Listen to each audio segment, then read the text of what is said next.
Welcome back, ladies and gentlemen. And to talk more about the Egyptian-Eritrean Business Forum, we are very delighted to have with us over the phone Ambassador Soa'd Shalaby. She is the former Assistant Foreign Minister.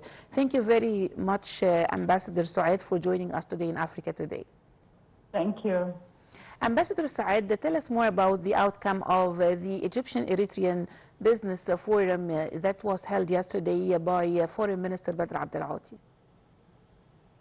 The Egyptian and Eritrean relations are not starting today or this year. It has been for a long time very close and growing rapidly, strategically, and economic and boosting economic partnership between the two countries.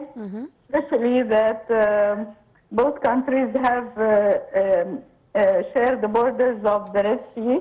And they share regional interests, whether it is maritime or economic. The Egyptian government and the Eritrean government both have interest in the security of the Red Sea, and they are this high-level delegation that went yesterday. Headed by the Minister of Foreign Affairs, Dr. Badr Abdelghati, and also the Minister of Transport, Kamil al-Wazir. They both discussed how to secure the trade and the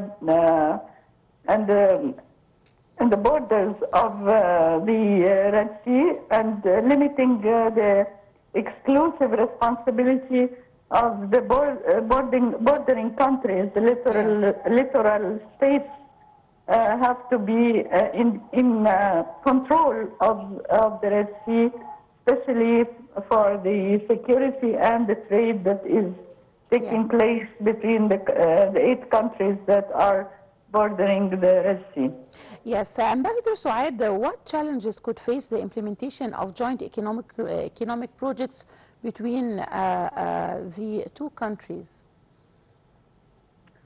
Well, the two countries have already been in relations, whether it is economic or political, and Egypt and Eritrea yesterday signed a maritime transport cooperation agreement, which is supposed to launch a shipping line connecting the ports of Egypt and Eritrea. That means that the security of the Red Sea will remain exclusive responsibility of the littoral states, especially that there is trade and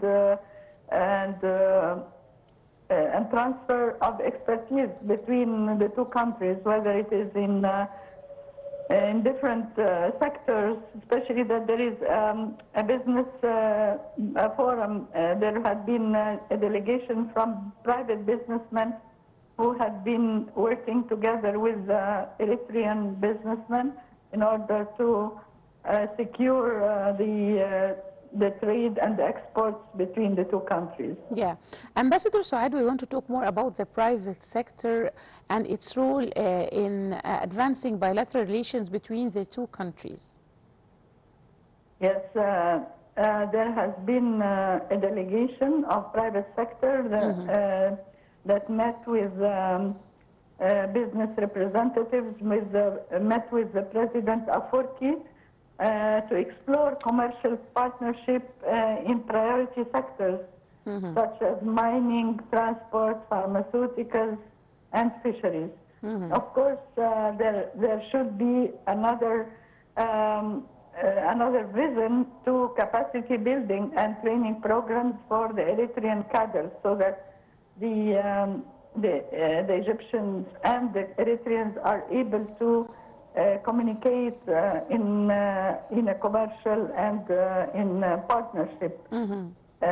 So the Eritrean president expressed his commitment to advance the political, economic, and security coordination of course, for the mutual benefit of both states.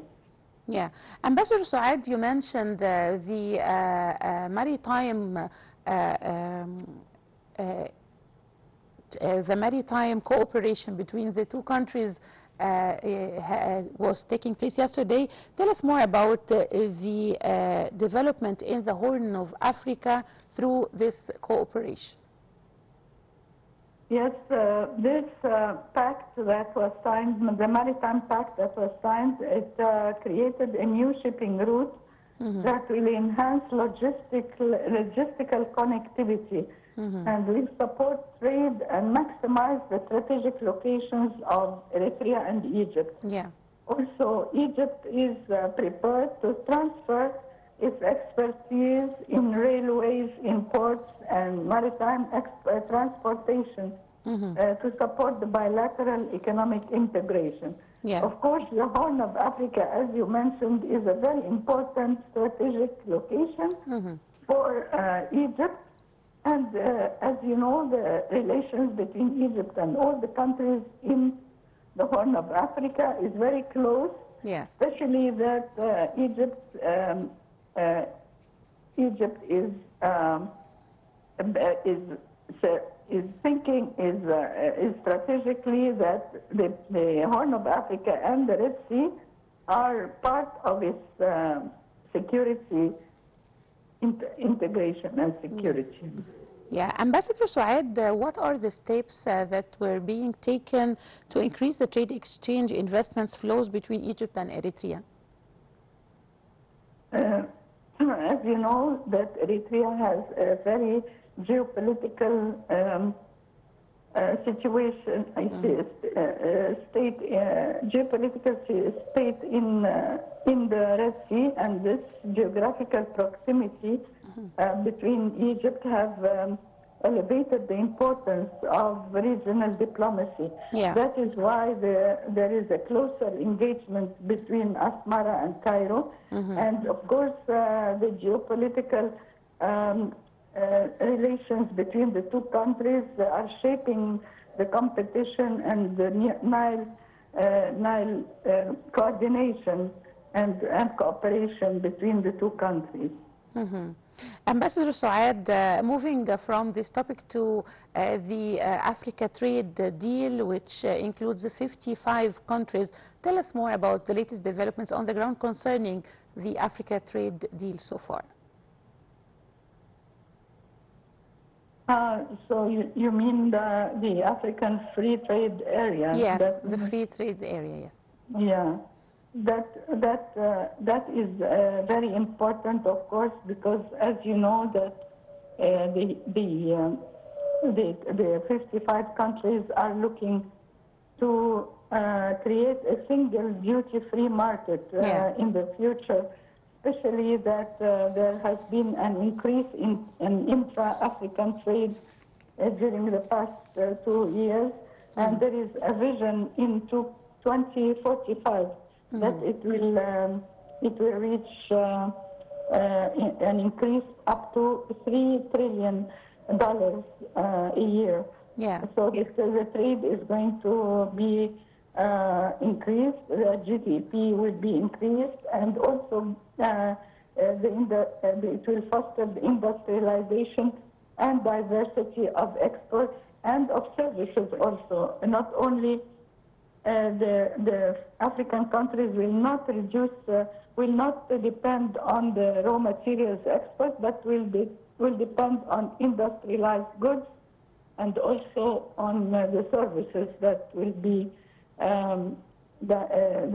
created, whether it is job creation or investments in the fields of agriculture and manufacturing goods. Yeah, of course. Ambassador Soa'd Shalaby, former Assistant Foreign Minister, thank you very much, Ambassador Soa'd, for joining us